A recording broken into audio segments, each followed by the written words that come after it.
So this has been a educational but frustrating experience. Long story short,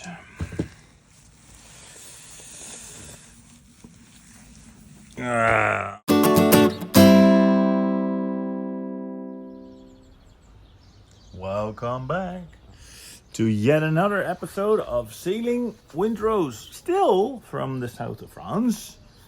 And that is because I'm editing all these videos here. You're not really real time. Well, this is real time, but by the time you see this is no longer real time. I have some church bells ringing in the back. It's Sunday. And we're gonna have a vlog about adding some of the wind depth and navigational information to the screen I have in my navigation station area. Corner, seat. How hard can it be, right? Just add a Raspberry Pi, add some data to it, and go. I do all my navigation on iPads and phones, sort of works. But I thought, wouldn't it be funny to have a navigation in here as well? And as I had quite a big gap here, I put this screen there, and I now glued this in. 3D printed by Ignacio, so that's stuck, and I wanted to see if I can light it up. So I had an old Raspberry 3 and I tried to run this boating program. It kind of didn't work, so now I have a Raspberry 5, which should be sufficiently enough, and I now have BBN, Bare Boat Navionics or navigation or something. So let's hook it up and see if it works. So the first setup is rather simple. This is the little Raspberry Pi 5. It is wired by USB all the way to the powerhouse, which is my Blue Yeti, and then there's just one cable going from here all the way to the screen. And obviously there's one more cable, the HDMI cable, that also goes to the screen. Now, it is my belief that this is not going to work, as I truly think this thing has two inputs. I think it needs more power via wire than this USB-C, but you never know, and easy and simple does it. So let's first try if it actually works, and if it doesn't, we can always power it up separately. So in case you are going to do what I'm doing, this is a little remark. Read the manual, because in the manual it said you have to power the screen separately before you boot the BBN network for the first time. I'm just saying, right? I'll probably figure this out later in the video, but in case you're watching this, be aware. And there we go. We have light. Do we also? Well, I see flickering. That's good. HDMI, it says. It's doing something, I guess. See blinky things there. See blinky things here. Oh, I actually see something happening. That's interesting. Now the biggest question, look at that. The biggest question is, does the touch interface actually work? Because, again, it is my belief that it will not. Oh my God, it works. That is so amazing. It's a bit itchy, I guess. And I have a bit thick fingers. Oh, it only touches there. Do I need to calibrate it of sorrow? Okay, well, at least it does something. It only mouses in the corner. Let's see if I can solve that with a good old-fashioned mouse. So, surprise, you just add a mouse and it works. Anyway, that was actually not the point of the exercise. I know this software exists, there's other software around that works, but I just wanted to add some of the N2K NMEA 2000 data to the system. And I found a perfect little box that I could build to prevent myself from paying 250 euros for a cable. And I thought, how hard can it be? Right? So based on Bare Boat Necessities, I bought a CAN bus with a programmable MD5 or something. I'll post it down below. And I connected the NMEA cable to it. Obviously, the non-proprietary one from Raymarine, and I had to buy this, which normally cost 50 euros, but I bought a brand new second-hand on eBay because the guy who bought it bought the wrong one, and I actually got it and I thought, oh, that's the wrong one. So I bought another cable in China for 7 euros, which is the female to female, which fits there and fits the extremely expensive, thank you Raymarine NMEA 2000 cable. So this should work. If you're watching this and you think, oh, that's good, let's order that cable, wait a bit, because it might not be the right cable to order, actually. In a way, sort of is, but not really, actually. Or it is, depends on how you look at it. And then instead of 250 euros worth of cable, I have this setup, which costs, if I remember well, around 50, and that will be including the cable. So yeah, that will be 1/5 of the price. No, that's good. So let's hook it up and see if it works. I flashed it, so it should work, but I need to set it up in Signal K. So not so sure how that works, but let's just give it a go. Well, prices might be a little bit exaggerated. That happens. It's just like fish when you caught them, right? Catch them. Caught them? Catch them. This big. And waves. Anyway, I hooked it up and it worked. Well, it actually didn't work as expected, but that was to be expected, I guess. So let's just see what happened. So this has been a educational but frustrating experience. Long story short,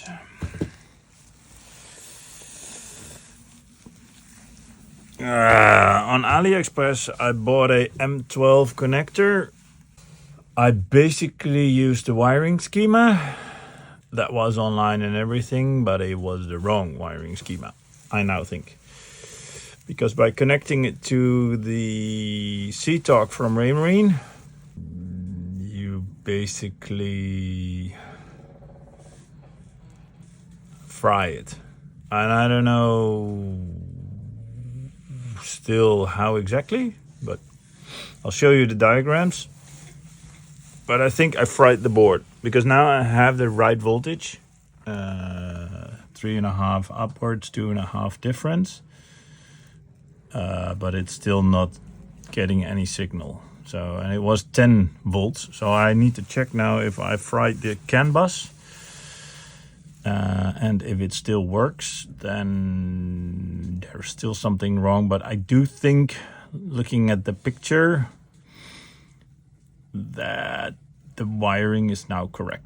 And I think it wasn't.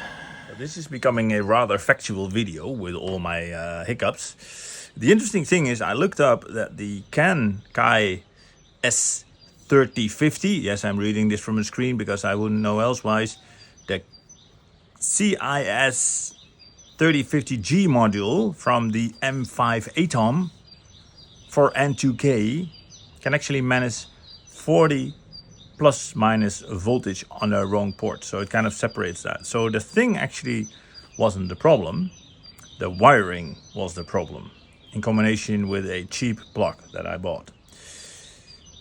So after a weekend of puzzling, all of a sudden I had an insight on Monday morning. Yes! Yes! Yes! Yes! It's 7:30 in the morning, and it works.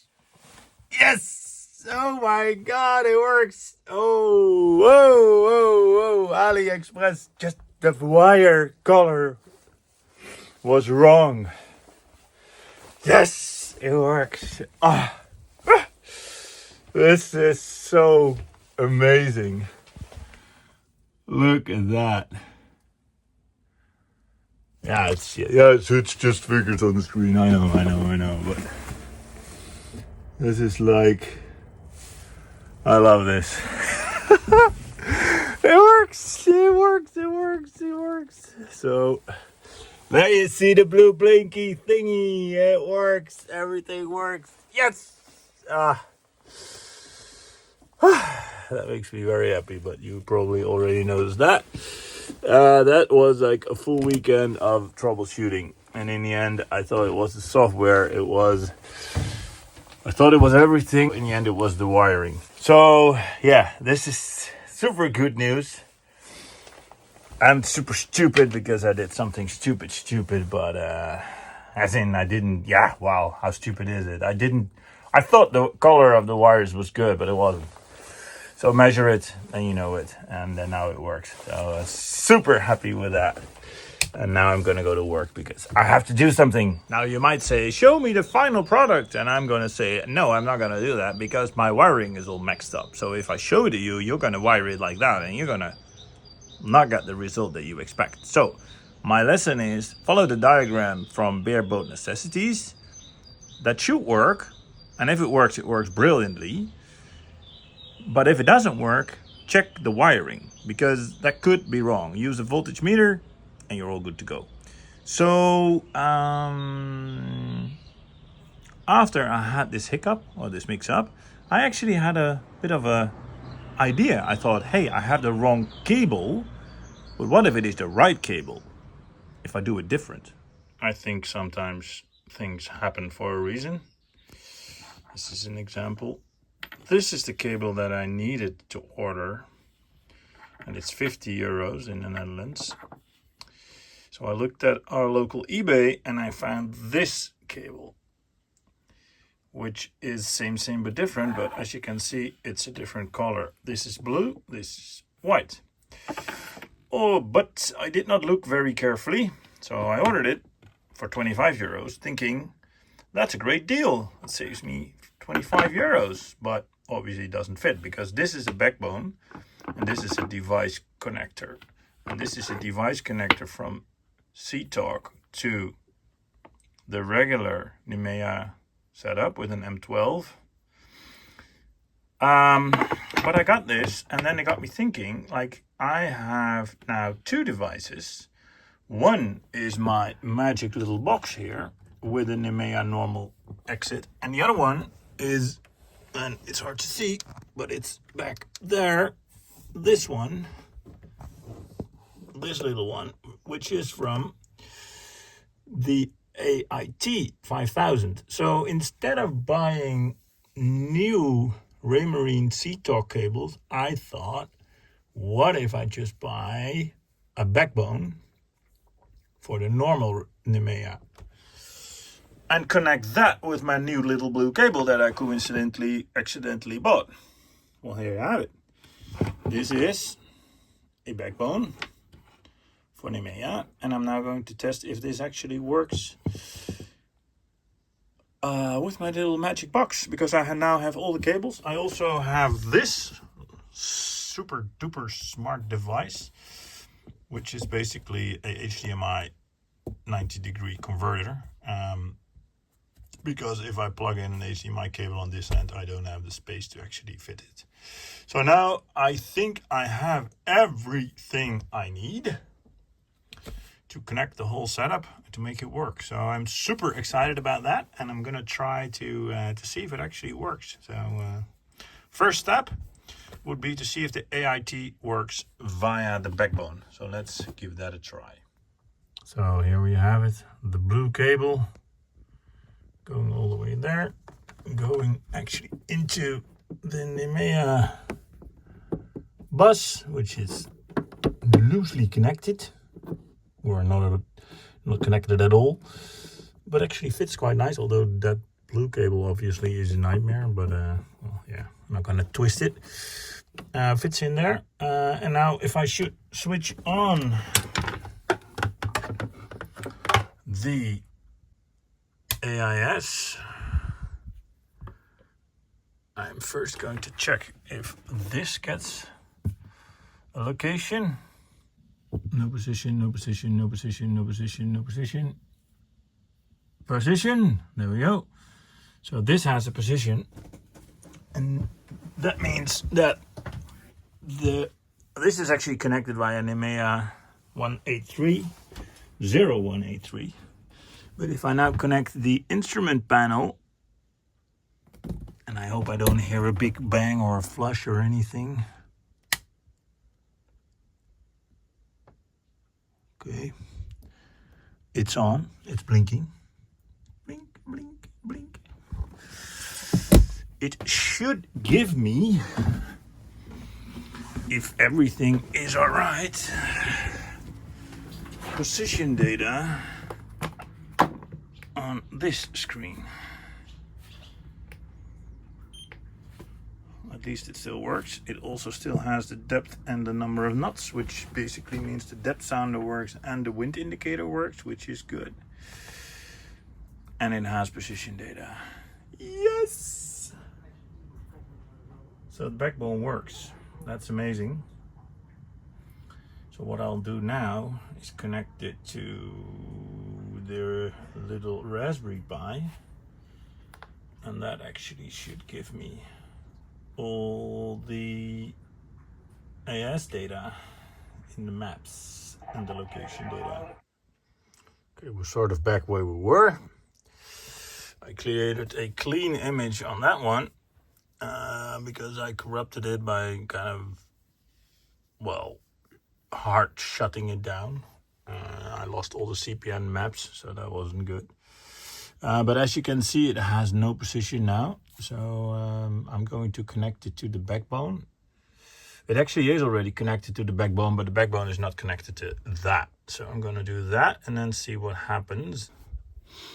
So if I switch on the AIS, it should get data.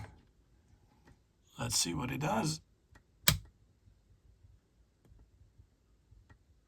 This should change its blink. In hindsight, everything is simple. I now know that you also need to switch on the instrument board, because else the data doesn't come through. It's taking a while. Or do I put power on the instrument cluster as well? Let's add some power to that. Oh, that's instant. Yes, something is happening definitely. Now let's see what happens here. I know it's not configured out of the box to pick this up. So I think I need to program this, because it's not seeing it yet. There we have it. This is the connection. It's up, it's running, and if I now look at OpenCPN, we have our position. And from the looks of it, we also have some AIS targets. Quite a few, actually. I haven't loaded any maps on this, but as you can see, we have the data, and that's the whole point of this exercise. Really good. Really happy with this. So it all works. Final setup, Raspberry Pi, a new backbone that connects to the Raymarine backbone, a box, software from Bare Boat Necessities. It was a bit of fiddling, to be honest, as in I'm sort of handy, so I kind of know what I'm doing. But in all honesty, the major issue I had was with the wiring colors of the plug I ordered, which I think is just, what are the chances that you order something and it has the wrong color wiring? I wouldn't say that is normal. So finally, a big shout out from to BBN. They were actually quite responsive on Git. Really able to answer questions on their forum page, which was really good. In the end, I fixed it myself, but that was really good. So the last step was to wire the whole thing up and push the on button and be happy with it. That's perfect. That's not gonna go anywhere. So just cut that off and we have our power supply ready. I decided on a method of connecting this to the boat, and I decided on Velcro because I think that'll work out pretty good.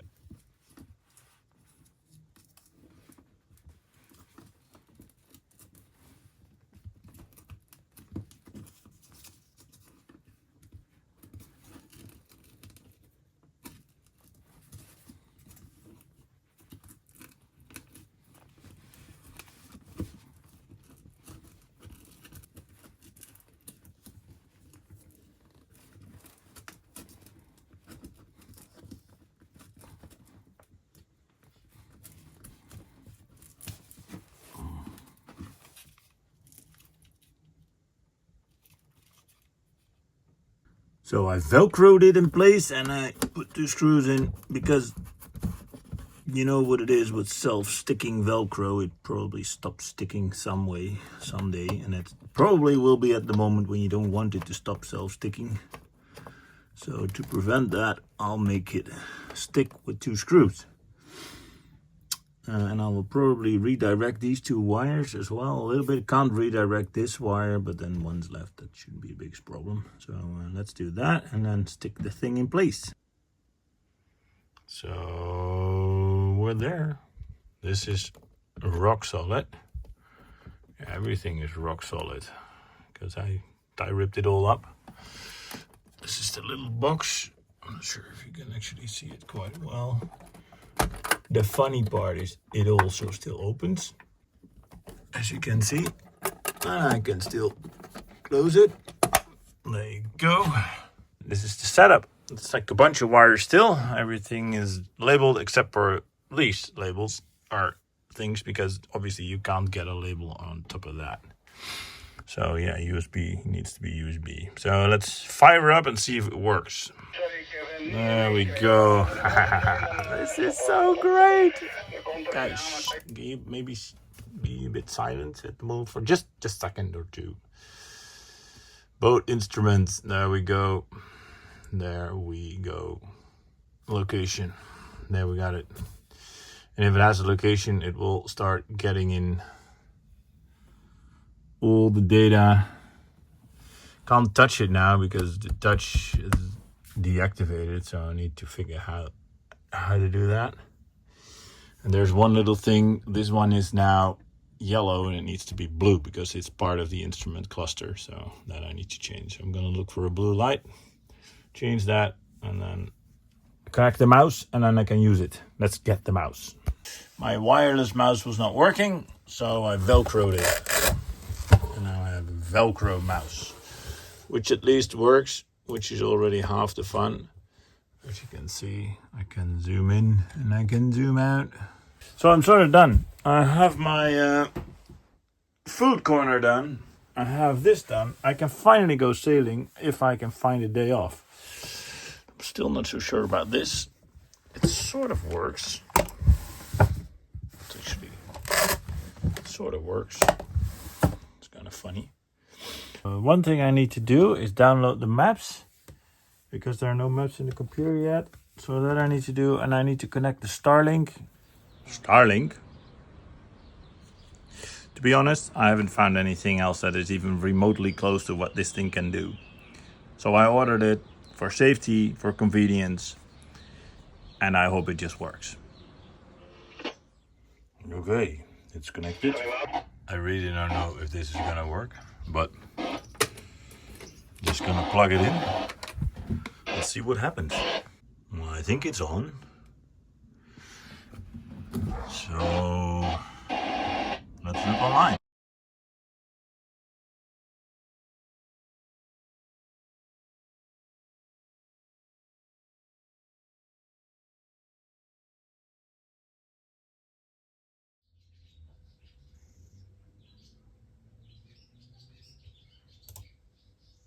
There we go.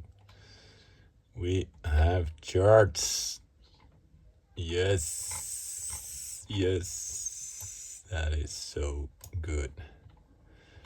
Not only do we have charts, we have also a gazillion ships. This is probably the ferry. Caravaggio, Germany tanker. Oh no, it's not actually. Would it be this one? IVR 66. Yes, there we go. That's so funny.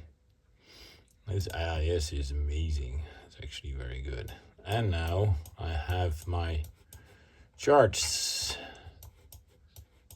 all the way to IJmuiden, where we are going to go out, and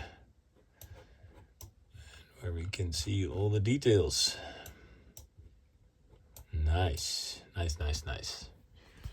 Good. All right, that's it. By now, I am most definitely on my way to Norway. I hope you've enjoyed this video. It was helpful, insightful. At least it was a lot of cables. That's always good. And yeah, if you did, leave a like. If you like, leave a comment. And hope to see you next time when I'm on my way or already in Norway. Cheers, boys and girls.